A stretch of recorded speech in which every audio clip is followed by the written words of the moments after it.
عراق میں سیکیورٹی کارروائی کے دوران حشد الشعبی نے داعش کے 4 خفیہ زیر زمین ٹھکانوں کو تباہ کر دیا۔ عراق کے صوبے الانبار کے سیکیورٹی ذرائع نے بتایا کہ عراقی رضاکار فورس حشد الشعبی نے صوبے کے مغربی علاقے میں ایک اچانک کارروائی کے دوران داعش کے 4 ٹھکانوں کو تباہ کر دیا۔ ذرائع نے بتایا کہ یہ زیر زمین ٹھکانے داعش کے عناصر کے چھپنے اور دہشت گرد کارروائیوں کی منصوبہ بندی کے لیے استعمال ہوتے تھے۔ سیکیورٹی ذرائع کے مطابق ان ٹھکانوں سے اسلحہ اور بارودی مواد بھی برآمد کیا گیا۔ یہ کارروائی اس وقت عمل میں لائی گئی جب سیکیورٹی اداروں کو اطلاع ملی کہ الانبار کے صحرائی علاقوں میں داعش نے خفیہ سرنگیں قائم کر رکھی ہیں۔ ادھر عراقی وزیر خارجہ فؤاد حسین نے انکشاف کیا ہے کہ تقریباً 3000 داعش قیدیوں کو شام سے عراق منتقل کیا جا چکا ہے، جبکہ مزید منتقلی کا عمل جاری ہے۔ انہوں نے کہا کہ بغداد اور دیگر ممالک سے رابطے میں ہے تاکہ ان کے شہریوں کو جو داعش کے قیدیوں میں شامل ہیں واپس بھیجا جا سکے۔ تاہم یورپی ممالک اس معاملے میں تذبذب کا شکار دکھائی دیتے ہیں۔ غزہ پر مسلط کی گئی صہیونی جارحیت میں یورپی ممالک کے ہزاروں شہریوں کی اسرائیلی فوج میں شمولیت کے انکشاف کے بعد انسانی حقوق کی تنظیمیں ان یورپی شہریوں کے خلاف مقدمات دائر کرنے کی کوشش کر رہی ہے۔ الجزیرہ کی ایک رپورٹ کے مطابق اسرائیلی NGO ہتزقان کی جانب سے اسرائیل کے فریڈم آف انفارمیشن قانون کے تحت حاصل کی گئی معلومات میں انکشاف کیا گیا ہے کہ اسرائیلی فوج میں 50,000 سے زائد ایسے اہلکار ہیں جن کے پاس اسرائیلی شہریت کے علاوہ کسی اور ملک کی شہریت بھی ہے۔ ان میں اکثریت امریکی اور یورپی پاسپورٹ رکھنے والوں کی ہے۔ اعداد و شمار کے مطابق کم از کم 12,000 سے زائد امریکی، 6,000 سے زائد فرانسیسی، 5,000 روسی، تقریباً 4,000 یوکرینی اور 1,600 سے زائد جرمن شہری اسرائیلی فوج میں خدمات انجام دے رہے ہیں۔ برطانوی، کینیڈین، برازیلی، جنوبی افریقی اور لاطینی امریکی ممالک کے شہری بھی اس فہرست میں شامل ہیں۔ دوسری جانب انسانی حقوق کی تنظیمیں صہیونی فوج میں شامل غیر ملکی شہریوں کے خلاف مقدمات دائر کرنے کی کوشش کر رہی ہے اور کچھ ممالک میں ابتدائی تحقیقات بھی شروع ہو چکی ہیں۔ اسلام آباد پولیس نے تحریک انصاف کے متعدد ارکان قومی اسمبلی اور صوبائی اسمبلی سمیت کئی سینئر رہنماؤں کے خلاف مقدمہ درج کر لیا ہے۔ FIR کے مطابق PTI کے پارلیمنٹیرینز اور کارکنوں پر نعرے بازی اور راستے بند کرنے کا الزام ہے۔ ملزمان نے سرکار میں مداخلت اور اہلکاروں سے ہاتھا پائی کی، FIR میں فائرنگ، سرکاری گاڑی کو نقصان پہنچانے اور وردیاں پھاڑنے کی دفعات بھی شامل کی گئی ہیں۔ پولیس کے مطابق ملزمان نے ریڈ زون میں اجتماع پر پابندی کے باوجود پیش قدمی کی۔ FIR کے مطابق 2 ملزمان کو موقع سے گرفتار کر لیا گیا جبکہ متعدد افراد فرار ہو گئے۔ اسلام آباد کے تھانہ سیکریٹریٹ میں درج مقدمے میں انسداد دہشت گردی ایکٹ کی دفعہ 780 میں سمیت دیگر دفعات شامل کی گئی ہیں۔ غزہ کی وزارت صحت نے اعلان کیا ہے کہ اس علاقے میں گزشتہ 24 گھنٹوں کے دوران مزید 2 فلسطینی شہید اور 11 زخمی ہوئے ہیں۔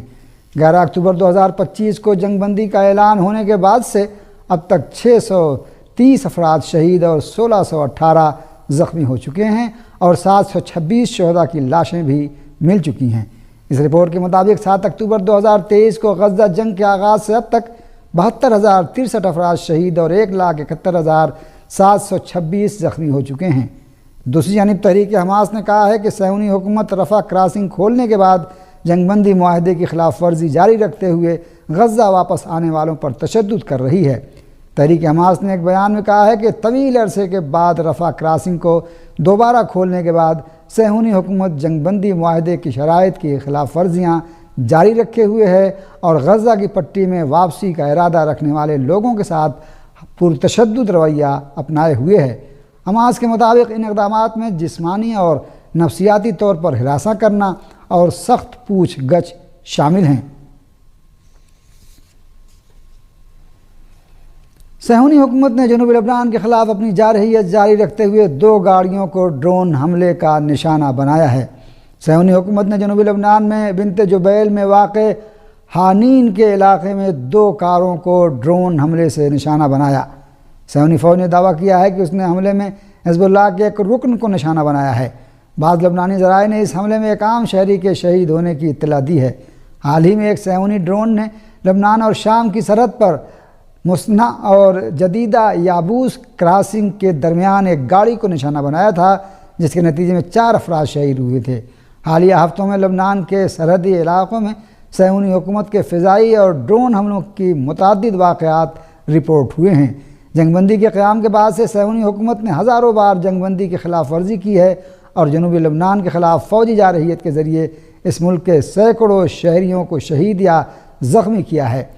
دوسری طرف جنگ بندی کے نفاذ کی نگرانی کرنے والی کمیٹی نے ان حملوں کو روکنے کے لیے کوئی عملی اقدام نہیں کیا ہے۔